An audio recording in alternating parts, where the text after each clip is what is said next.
saja yang saya tanya. Setelah itu selesai. Yang pertama, kalau Anda tidak bisa memberi kesaksian, saya turunkan.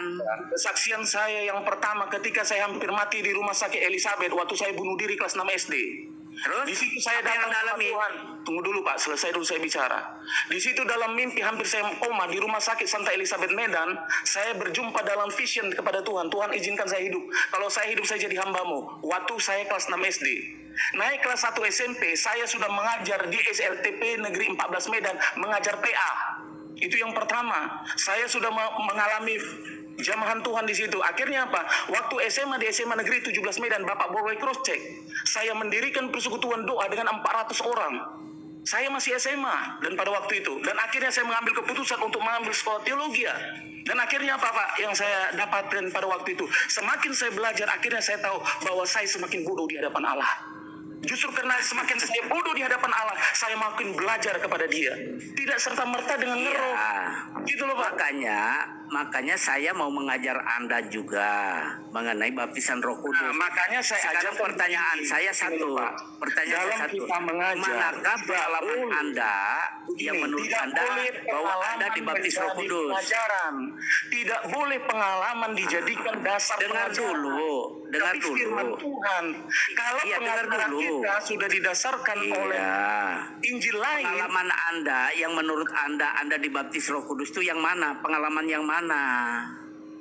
Pada waktu saya menerima kuasa Dia, saya percaya Dia adalah Tuhan. Seperti apa yang Anda alami, maksud saya. Kalau Anda disembuhkan karena Anda menerima kesembuhan. Kalau Anda pelayanan karena Anda pelayanan. Tidak ada satu pendeta pun yang melayani saya waktu itu. Saya hanya klaim janji firman Tuhan dalam Yohanes 1 pada ayatnya yang keberapa?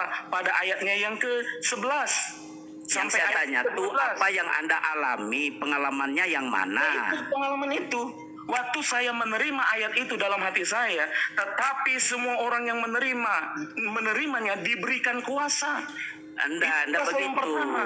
Itu dasar firman Tuhan. Pengalaman yang Anda alami itu, saya kasih tahu dia. Ketika Anda dibaptis Roh Kudus, perhatikan.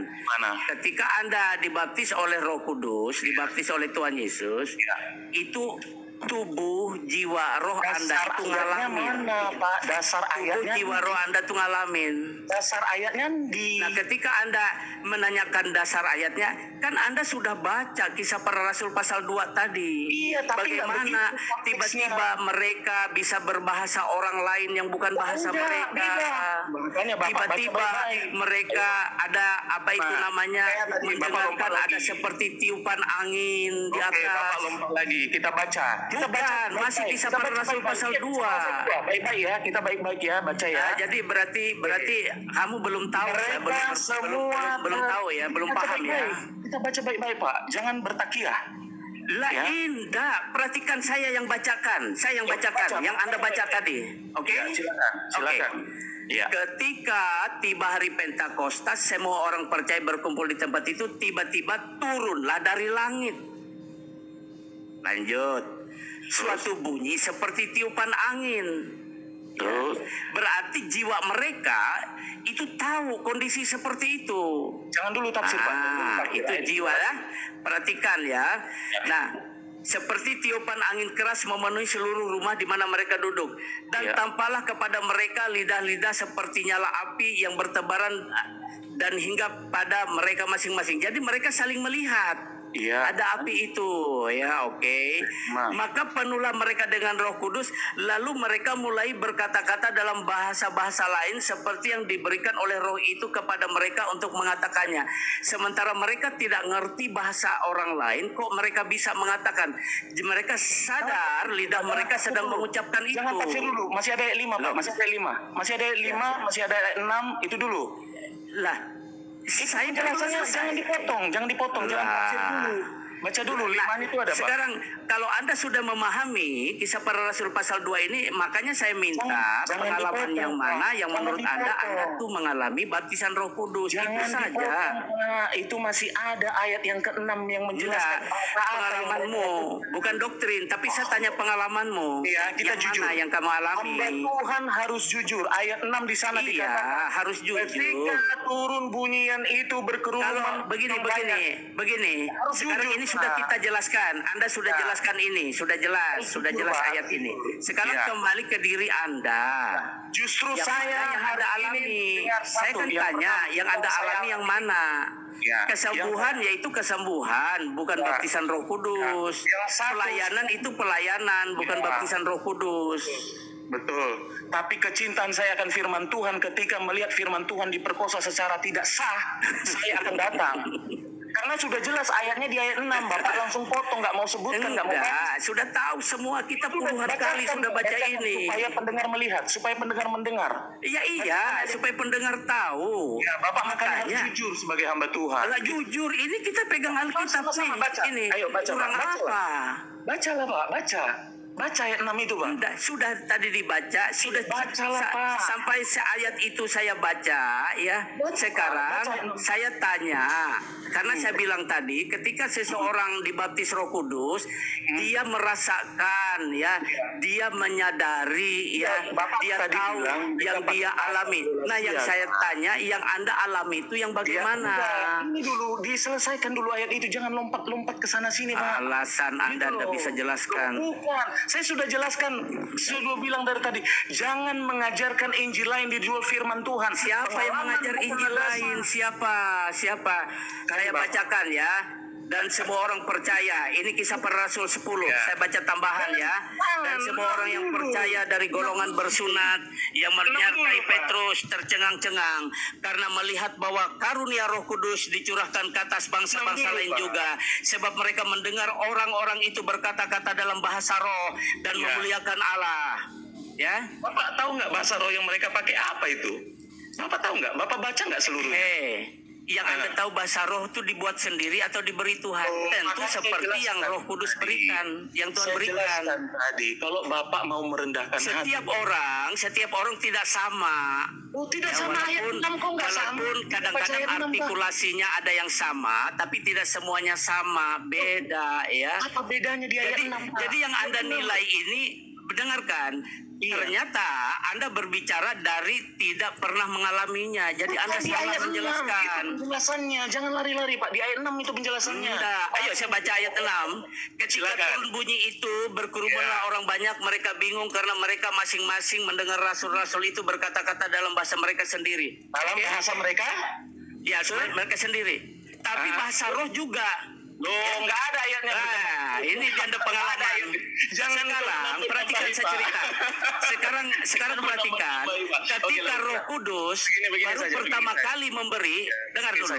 Ketika Roh Kudus baru pertama kali memberikan bahasa roh, ya, waktu orang juga terima baptisan Roh Kudus, itu baru awal. Itu baru awal. Dan kemudian karunia itu dikembangkan. Nah, kalau orang itu menerima di dalam ibadah di gereja atau waktu KKR nggak ada bangsa-bangsa lain, mau ngomong apa dia di situ? Jangan begitu bahasanya. Anda cuma bisa letterlex begini. Makanya saya tanya pengalaman Anda. Bapak kalau mau lihat pengalaman apa yang Anda alami? Bapak kalau mau lihat pengalaman saya, klik aja di bukan pengalaman pelayanan, pengalaman Anda dibaptis Roh Kudus yang saya tanya. Artinya begini, saya nggak mau orang kalau pengalaman pelayanan, kalau pengalaman disembuhkan, orang belum dibaptis Roh Kudus juga bisa disembuhkan, ya, bisa melayani. Pak, itu boleh teduhkan hatimu sejenak nggak? Boleh nggak? Gini ya, saya nggak mau orang akan melihat ini semacam kita debat mulut. Enggak debat mulut. Makanya saya tanya Anda, buktikan yang Anda pelajari ini. Yang Anda terima dari Alkitab ini, buktikan dengan bersaksi di sini. Bersaksi, ayo sekarang. Pak, sudah bisa tenang? Bersaksi sekarang, saya tenang. Asal bersaksi, bukan teori. Bersaksi. Bapak sudah bisa bersaksi. Bapak sudah bisa tenang? Tenang, oke, bersaksi. Saya mengakui Yesus adalah Tuhan dan Juru Selamat. Dan ketika saya mengakui dia sesuai dengan Yohanes 1 ayat 12, saya diberikan kuasa. Artinya apa? Maka saya tidak mau di dalam room ini orang menyangka kita sedang saling menghujat. Saya akan ini berbagi pengalaman. Waktu saya bicara. Anda sok ngajar sih. Saya sok lebih hebat. Bukan sok lebih hebat, narasinya sok lebih hebat. Masalahnya lalu Anda mengambil alih, nampak Anda seperti orang yang saya hebat. Kan begitu. Kan? Saya permisi kan? Kesaksian Anda aja, silakan bersaksi. Jangan bukan bertakiah, bersaksi. Saya datang baik-baik nggak? Saya minta Bersaksi izin. ya, bersaksi ya. Saya minta Anda bersaksi sekarang. Ya. Artinya Pengalaman begini. dibaptis Roh Kudus, bukan mengajar, pengalaman saja. Yang pertama, perhatikan di ayat itu. Inilah dasar saya mempercayai baptisan Roh Kudus itu. Ya. Waktu murid-murid itu menerima kuasa lewat tanda pengurapan lidah-lidah api. Anda yang saya tanya, pengalaman Anda. Kayaknya saya nggak berani bersaksi di luar firman Tuhan. Jadi ketika mereka Kalau gitu nggak usah bersaksi. Kalau gitu nggak usah bersaksi ya. Saya turunin aja. harus jujur ya Pak, belajar jujur Nggak usah ya. bersaksi ya. Belajar jujur, Tuhan berkati Pak, belajar jujur. Ya. Iya. Belajar jujur Anda Pak. bersaksi, jangan teorinya.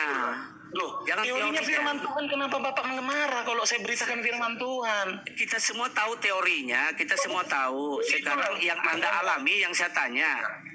Ya, jadi intinya cuma satu, ya. Intinya cuma satu. Kalau kita mengatakan diri kita dipenuhi Roh Kudus, harusnya seluruh ekstensi kita dipenuhi Roh Kudus. Yang pertama, ya, Anda kalau apa itu? begitu nggak paham, Iya nggak dong. paham namanya dibaptis Roh Kudus.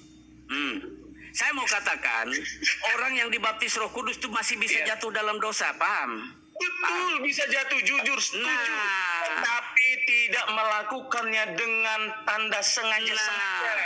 Itu. Iya, artinya kalau Jadi kita Anda juga jujur- salah memahami ketika orang dibaptis Roh Kudus lalu tidak bisa jatuh dalam dosa. Enggak begitu. Oke lah.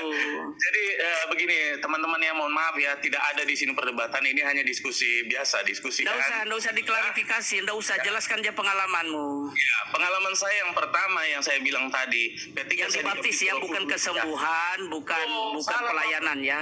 Ketika Anda yang saya- alami, Anda dibaptis Roh Kudus, apa yang Anda alami? Pak, kok Bapak melarang bagaimana karya Tuhan dalam hidup saya? Loh, bukan melarang, saya minta Saya kesaksiannya. Justru Karena ketika saya setiap menerima- orang pasti bersaksi. Coba tanya, ini ada yang pernah ngalami di sini ya. Dia Oke, tadi oke. berkata ya Begini. bahwa itu dia mengalami. Ya, makanya saya bilang, saya mengalami apa Pak? Ketika saya mempercayai firman itu, saya mengalami seluruh hidup saya diubahkan. Nah, itulah dia. Ya. Orang baru dimeterai Roh Kudus juga begitu, Pak. Loh, Bapak Saya kok tanya. bisa bilang, Kak, Roh Kudus dipaksa-paksa harus begini, harus Bukan begitu. dipaksa. Karena Bapak membahas Pak. baptis Roh Kudus. Karena Bapak sudah masuk membahas baptis Roh Kudus. Maka saya tanya pengalaman Bapak. Iya, iya. Bapak tahu nggak Nah, baptis itu. Roh Kudus itu dalam ayat itu apa? Sudah turun aja kalau gitu ya. Maaf ya, saya Oke, turun belajar aja. jujur ya Pak, Tuhan berkati Ya. ya. Belajar jujur. Nah, itu. Ya. Diminta kesaksian, nggak bisa ngasih kesaksian gimana? Nah itu sebab kalau belum dibaptis Roh Kudus, pengajarannya tuh salah, ya. Diminta kesaksian nggak berani kasih. Ya kalau disembuhkan ya itu disembuhkan, ya kan. Kalau pelayanan yang belum dibaptis Roh Kudus juga banyak pelayanan. Walaupun Tuhan Yesus menginginkan baptisan Roh Kudus lebih dulu, ya kan. Jadi kalau mau mengajar baptis Roh Kudus tidak mengalami yang tidak bisa nyambung.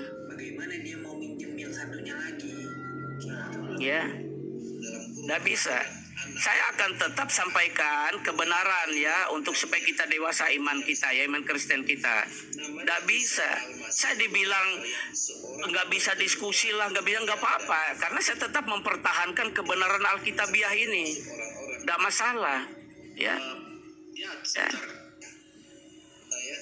Ini bukan soal meninggikan diri, bukan soal ya menyombongkan diri, bukan itu.